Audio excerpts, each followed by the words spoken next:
हमारे prime minister Narendra Modi ये बहुत इलेक्शन जीतते हैं, कुछ आदत सी है इलेक्शन जीतने की, पर ऐसी क्या बात है जो इतने इलेक्शन जीत रहे हैं? भक्त कहते हैं कि ये उनका करिश्मा है। हेटर्स को वैसे तो कुछ समझ ही नहीं आया आज तक कि वो क्यों इलेक्शन जीत रहे हैं, पर वो भी अपनी एक थ्योरी बताते हैं कि ये हिंदू मुस्लिम डिवाइड करते हैं, इस वजह से जीत रहे हैं।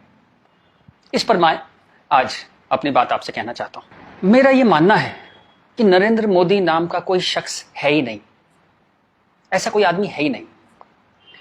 ही is just a face to express a deep anguish. इस देश के अंदर, इस देश के सबकॉन्शियस में कुछ बहुत गहरे जख्म है, कुछ बहुत दर्द है, कुछ बिट्रेल है, कुछ धोखे हैं।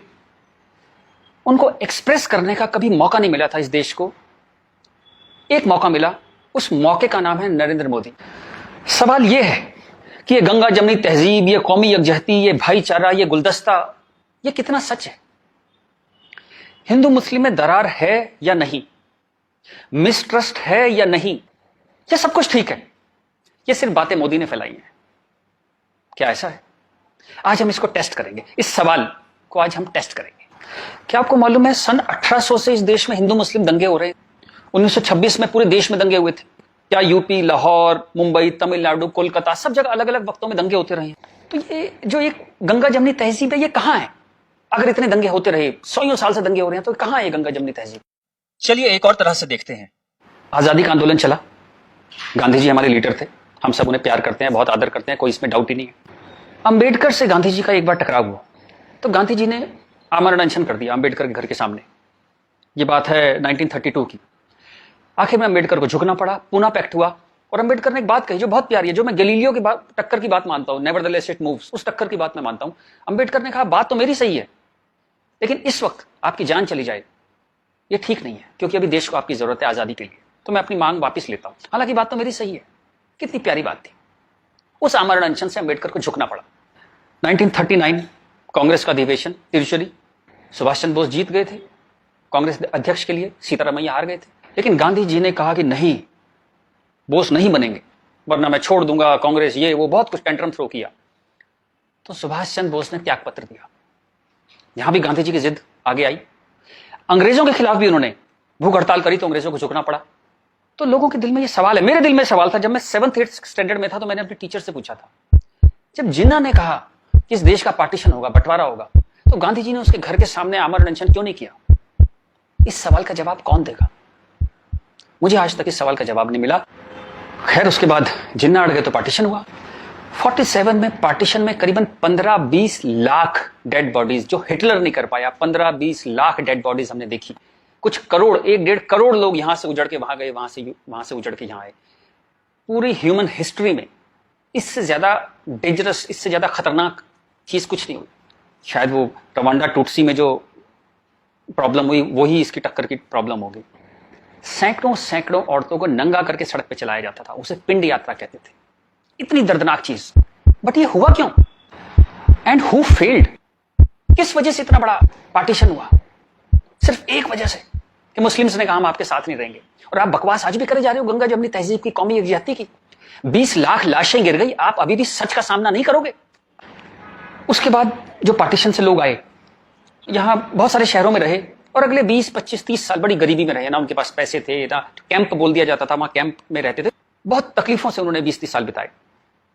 अब तो वो लोग नहीं है, गुजर गए। लेकिन उनकी वो दर्द की, वो जो रोंगटे खड़े कर देने वाली उनकी कहानियां थी, वो कहानियां जिंदा है। वो लोग जिंदा नहीं है, पर वो कहानियां जिंदा है। और याद रखिएगा, कहानियां अपने हीरो से, अपने कैरेक्टर से ज्यादा उम्र रखती हैं। जीसस चले गए, कहानियां हैं। राम चले गए, कृष्ण चले गए, उनकी कहानियां चलती हैं हजारों सालों से। तो वो लोग चले गए, पर वो कहानियां इस देश के सबकॉन्शियस में चली गई हैं। कलेक्टिव सबकॉन्शियस में वो कहानियां हैं।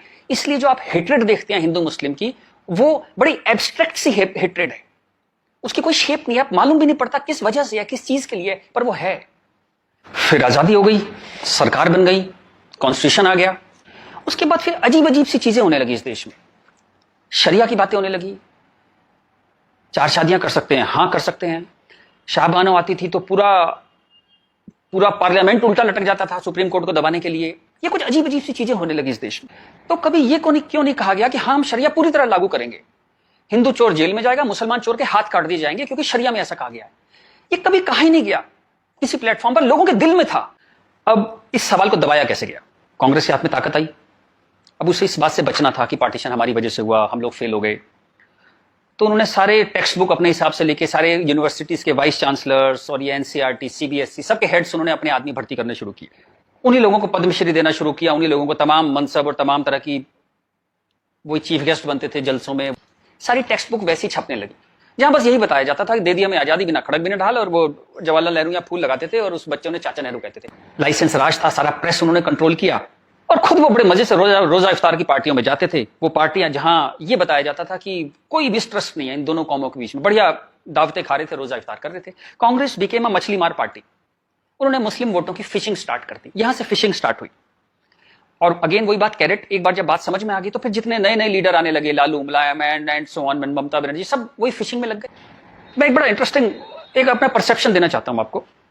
ब्रिटिशर्स जो 47 में इंडिया छोड़ के चले गए, मान लीजिए आजादी के बाद वो यहीं रह जाते, मान लीजिए जैसे साउथ अफ्रीका में हुआ, वहां से जब अंग्रेज छोड़ के गए तो सारे अंग्रेज छोड़ के नहीं गए, बहुत सारे अंग्रेज वहीं रह गए अफ्रीका में। आप उनकी क्रिकेट टीम देखते हैं ना, सारे उनके ग्रीम स्मिथ और पोलक और सब उनके एबीडी, सारे उनके प्लेयर्स जो हैं, जो नेशनल हीरोज हैं, वो वाइट हैं। एक दो रबाडा वगैरह, रबाडा और वो सब खेल लेते हैं, बट मोस्टली वाइट्स खेलते हैं। अंग्रेज वहां से छोड़ के नहीं गए, वहीं रह गए।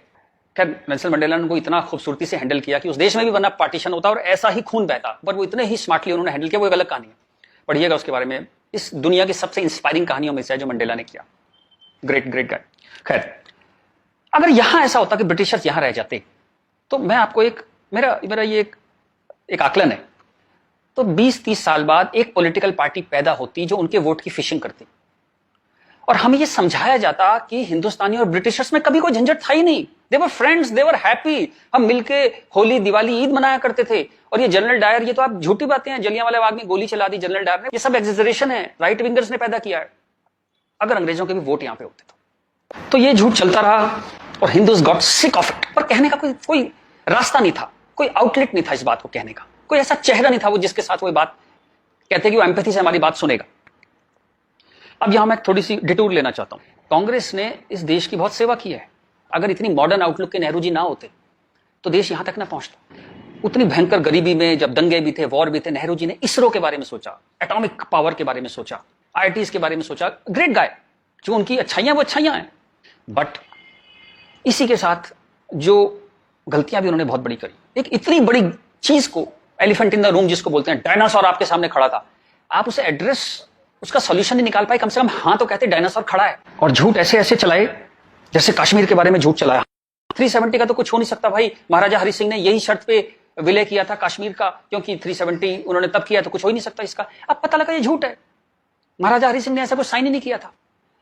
ये तो दलाल टाइप के लोगों ने 1.5 साल बाद, 1.25 साल बाद लाए 370, और अंबेडकर ने साफ साफ मना किया कि नहीं है ये 370 नहीं लगाऊंगा, इतनी खराब है ये, फिर भी लगा दिया आपने, जबरदस्ती ठोक दिया आपने। अब मैं अपनी बात पे वापस आता हूं कि नरेंद्र मोदी कोई आदमी है ही नहीं, ये वो खूंटी है जिसपे इस पूरे देश ने अपना ये जो बरसों का गुस्सा है, 50 साल का नहीं, 150-200 सालों का गुस्सा टांगना शुरू कर दिया उस खूंटी पे। डिस्कशंस स्टार्टेड हैपनिंग, गुस्से को एक जगह मिली, एंगर फाउंड अ वेंट। चलिए एक और बात करते हैं। मेरा मानना है कि हम लोग एक एहसान फरामोश कौम है।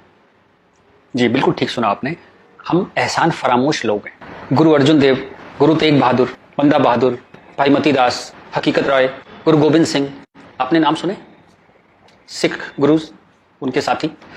जब हिंदू कौम इस्लामिक रूलर्स से बहुत परेशान थी, फोर्स कन्वर्जन हो रहे थे, बहुत जुल्म हो रहे थे, जजिया वजिया बहुत चीजें थी, तो इन्होंने हिंदुओं को बचाने के लिए ये सब कुर्बानियां दी। किस गुरु को जिंदा जला दिया गया, किसको गर्म तवे पे भून दिया, बात समझ रहे हैं आप, जैसे सब्जी बनाते हैं आप, गर्म तवे पे जिंदा भून दिया, किसको आरे में से बीच में से काट दिया, किसको रुई से बांध के जला दिया, किसके बच्चों को दीवार में चिनवा दिया, किसके बच्चों के दिल निकाल के बाप के मुंह में ठूस दिए। ये सब कहानियां हमने पढ़ी, इनकी कविताएं हम स्टेज पे गाया करते थे जब हम छोटे थे। हकीकत हूं, हकीकत को हकीकत जब बताऊंगा, हूं एक लाखों को हकीकत मैं बनाऊंगा। इस सारे जुल्म को सहकर हिंदुओं में से एक वॉरियर कौम पैदा हुई, खालसा। पर आजादी के बाद टेक्स्ट बुक, कांग्रेसियां टेक्स्ट बुक थी सारी, इरफान हबीब, रोमिला थापर, इन सब ने हमें हिस्ट्री पढ़ानी शुरू करी, और ये कहा गया कि भाई हम बड़े सेकुलर हैं, सेकुलर रहो और प्रोग्रेसिव बातें करो। अगर आपने ये सब बातें करी तो बड़े आप कम्युनल कहलाओगे। तो हम बड़े कंफ्यूज से हो गए कि क्या करें। तो कुछ समझ नहीं आया तो हमने सिखों पे जोक बनाने शुरू कर दिया। कल्पना कीजिए, हिंदुओं में से उठी हुई एक कौम जिसने इतने बलिदान दिए, आज हम उसके ऊपर चुटकुले बनाते हैं। बजाय उस कौम को सिर पे बिठाने के हम उस पर चुटकुले बनाने लगे। चलिए, ये वक्त भी देखा इस देश ने। यहां से प्रॉब्लम शुरू हुई। जिन मुस्लिम रूलर्स के हाथों, जिससे पूरे लंबे वक्त में वो जो हमने तकलीफें सही, जैसे ब्रिटिशर्स के हाथों सही, ब्रिटिशर्स चले गए, उन मुस्लिम लोगों के हाथों जो हमने इतनी तकलीफें सही, उनको आजादी के बाद हम कुछ एड्रेस ही नहीं कर पाए और कंफ्यूज हो गए कि ये सब जुल्म हुए भी थे या नहीं थे। ये गुरुओं ने जो इतने बलिदान दिए थे, जो इतने सैकड़ों सालों से ये जो गुरुद्वारे बने हुए हैं, ये सच्चे हैं कि नहीं है, या ये मोदी ने बना दिए जाके चुप चुप के 200-300 साल पहले मोदी ने बना दिया। अंदर ही अंदर एक कैंसर है, इस गुस्से का एक कैंसर है जो इस देश को खाए जा रहा था कई सौ साल से। वो कैंसर पार्टीशन में दिखाई दिया।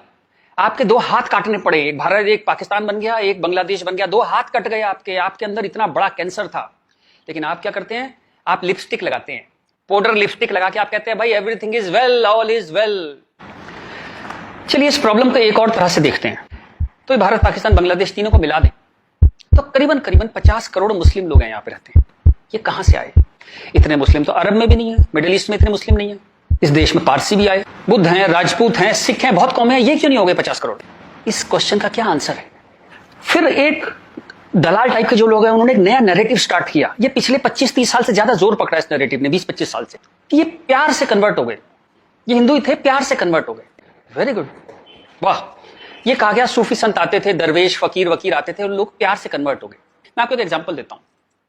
जैसे हमारा एक बहुत बड़ा देश था, ऐसे एक बहुत बड़ा देश था पर्शिया।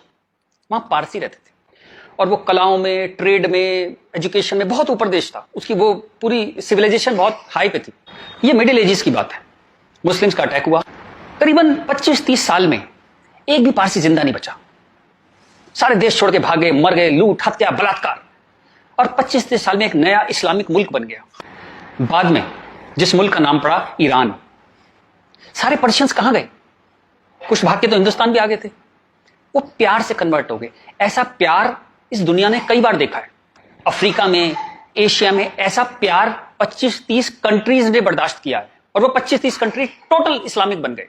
और लेटेस्ट कश्मीर, जब वहां से 3 लाख 4 लाख हिंदू भगाए गए तो वो प्यार से भागे वहां से और पूरा कश्मीर इस्लामिक हो गया। Make no mistake, it's a caliphate. जो बगदादी करता है खलीफा जो अपना साम्राज्य बनाता है जहां सिर्फ मुस्लिम होते हैं और अगर गैर मुस्लिम है तो उन्हें डिम्मी बन के रहना पड़ेगा, खत्म होकर रहना पड़ेगा। वो कैलिफेट है इस्लाम की इस वक्त कश्मीर में। हिंदुस्तान में कैलिफेट है। 1921 में मालाबार में दंगा हुआ था, वहां भी कैलिफेट बनाने की कोशिश की गई थी। कुछ 50,000 या 1 लाख हिंदुओं को बाहर निकाल दिया था वहां से, फोर्स्ड कन्वर्जन किया था। तो तब नहीं बना पाए, लेकिन आज कश्मीर में कैलिफेट है, ध्यान रखिएगा। ये आपकी गुलदस्ता और कश्मीरियत, जमहूरियत, इंसानियत सबके बीच में एक कैलिफेट बन गई। लेकिन आप कहते हैं कुछ हुआ ही नहीं है। और जब ये 3-4 लाख हिंदू वहां से भगाए गए 1 महीने के अंदर, तब कॉन्स्टिट्यूशन सो रहा था, इंटेलेक्चुअल सेमिनार कर रहे थे, गंगा जमनी तहजीब पे सेमिनार कर रहे थे और इस तरह की तमाम रोजा इफ्तार की दावतें चल रही थी। Happy, everybody was happy. और जो पूरी तरह इस्लामिक नहीं बना, उसके टुकड़े हुए, जैसे हिंदुस्तान के टुकड़े हुए, सूडान के टुकड़े हुए और आपकी और हमारी जिंदगी में, हमारे लाइफ टाइम में स्वीडन के टुकड़े होंगे। आज से 15-20 साल के अंदर स्वीडन टूट जाएगा। ये एक प्रोसेस है जो पूरी दुनिया में चल रहा है। आप या तो बहुत भोले हैं, देखते ही नहीं, या आप इतने मूर्ख हैं कि दुनिया में क्या हो रहा है आपने कभी देखा ही नहीं, या आप झूठे हैं या आप दलाल हैं। अगर आप इस पूरे प्रोसेस को मना करते हैं कि नहीं नहीं ऐसा कुछ नहीं था, यहां तो बड़ी गंगा जमनी तहजीब थी, आप इन सब में से एक हैं, या हो सकता है सब कुछ हो। चलिए मैं आपके साथ एक एक्सरसाइज करता हूं। आपके एक दादा होंगे, एक दादा परिवार है, दादा, चाचा, ताऊ, बुआ, फूफा, उधर के उनके बच्चे, सब एक पूरी फैमिली ट्री वो है। एक नाना की तरफ से है, तो एक आदमी करीबन ऐसे 10-15 परिवार उसके आसपास होते हैं। इसके बाद आप कॉलेज, आपका कॉलेज, स्कूल कॉलेज, जहां 50-100 स्टूडेंट हैं, जिसमें कुछ दोस्त हैं जो आपके साथ ट्रेवल करते हैं जिंदगी भर। फिर आपका मोहल्ला, आपकी कॉलोनी, वहां भी आप 10-20 परिवारों को जानते हैं। यूं कहें एक आदमी मोटा मोटा 700-800 1000 लोगों की खबर उसको होती है, डायरेक्ट खबर, चाहे मिले ना कि कोई बहुत दूर रहता है, लेकिन हाँ पता लगता है उसकी शादी हो गई, उसके बच्चा हो गया, डेथ हो गई, कुछ बहुत अच्छा हो गया, बहुत बुरा हो गया, खबर आ जाती है कहीं ना कहीं से। अब मैं आपसे एक्सरसाइज करता हूं, पिछले 20-30-50 साल में ये इन 1000 लोगों में से कितने लोग मुस्लिम बने, कितने लोग कन्वर्ट हुए? आंसर मिलेगा 0। क्या हुआ? सारे सूफी, दरवेश, फकीर रिटायर हो गए, आईपीएल देखने चले गए, इस्लाम की कशिश खत्म हो गई। दोस्त, जब तक गर्दन पे तलवार ना हो ना, कोई कन्वर्जन नहीं होता, या बहुत सारे पैसे ना हो कोई कन्वर्जन नहीं होता। उसके बाद पार्लियामेंट पे अटैक हुआ, इस देश की पार्लियामेंट पे अटैक हुआ और उसमें शामिल अफजल गुरु, उसके सम्मान में, उसके समर्थन में लोग खड़े हैं, हजारों हजारों लोग मुसलमान खड़े हैं और हमने तब भी कुछ नहीं कहा। इस देश में हाहाकार नहीं हुआ। मुंबई में कुछ साल पहले आजाद मैदान में एक रैली हुई, किस लिए हुई? रोहिंग्याओं के समर्थन में। आपका क्या लेने देना रोहिंग्याओं के समर्थन में? और रैली के आखिर में क्या हुआ? जो शहीदों के लिए स्मारक बनाया है, फौजियों के लिए, शहीदों के लिए जो स्मारक बनाया, उसको जूते मार मार के तोड़ दिया। इतनी नफरत आपके मन में इस देश के लिए, और कोई कुछ कहता ही नहीं, कोई कुछ कह ही नहीं पा रहा था। ये चल रहा था इस देश में। तो ये जो एक हेट है, ये इन दोनों कौमों में रही, और वो एक नफरत जो थी, वो कभी it never became a past history, distant history, कभी नहीं हुआ। वो रोज रहा। कभी वो अफजल गुरु के रूप में आ गई, कभी वो क्रिकेट मैच के रूप में आ गई, कभी कश्मीर, कभी आजाद मैदान, वो हमेशा कभी ना कभी उसके न्यू एडिशंस आते रहते थे। एक और एक्सरसाइज करते हैं। आप मोटरसाइकिल चलाते हैं, कार चलाते हैं, साइकिल, स्कूटर कुछ चलाते होंगे। जब भी आप सड़क में जाते हैं तो थोड़ा संभल के चलते हैं, लेकिन आपके शहर के जो मुस्लिम एरिया है, जब उसमें आप जाते हैं तो कुछ एक्स्ट्रा संभल के चलते हैं कि नहीं? एक्स्ट्रा संभल के, कि अगर यहां लग गई तो एक्स्ट्रा पिटाई होगी।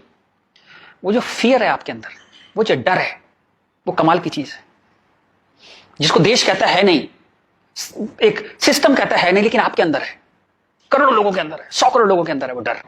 और एक आखिरी एक्सरसाइज, जब भी आपको कोई ज्ञान बांटता हुआ आदमी मिले, सेकुलर मिले, इंटेलेक्चुअल मिले, गंगा जमनी तहजीब वाला आदमी मिले, सब बराबर हैं, सब धर्म है, तो उसको कहिएगा चलिए एक पेज पे लिखते हैं, गीता, बाइबल, कुरान सब एक जैसे हैं, जीसस, राम, कृष्ण, पैगंबर मोहम्मद सब एक जैसे हैं, ना कोई छोटा ना कोई बड़ा, सब प्यारे इंसान है, सब बढ़िया है, सब बराबर हैं। एक पेज पे लिख के उसे बोली जरा 2-4 मुस्लिम से साइन करा के ला। ऐसी ची की आवाज आएगी उस इंटेलेक्चुअल की, आपके पास जिंदगी में दोबारा नहीं आएगा। वो एक मुसलमान के साइन नहीं करा सकता इस बात पे। ये सारा ड्रामा हमारे लिए है। ये तो जहां से मैंने बात शुरू करी थी कि ये जो गुस्सा है, ये कई 100 साल का गुस्सा है, जिसको वेंट नहीं मिला, कभी निकलने की जगह नहीं मिली। और ये जो बार बार दंगे होते हैं ना, ये उसकी EMI है। And coming back to the point, Modi कोई आदमी है ही नहीं।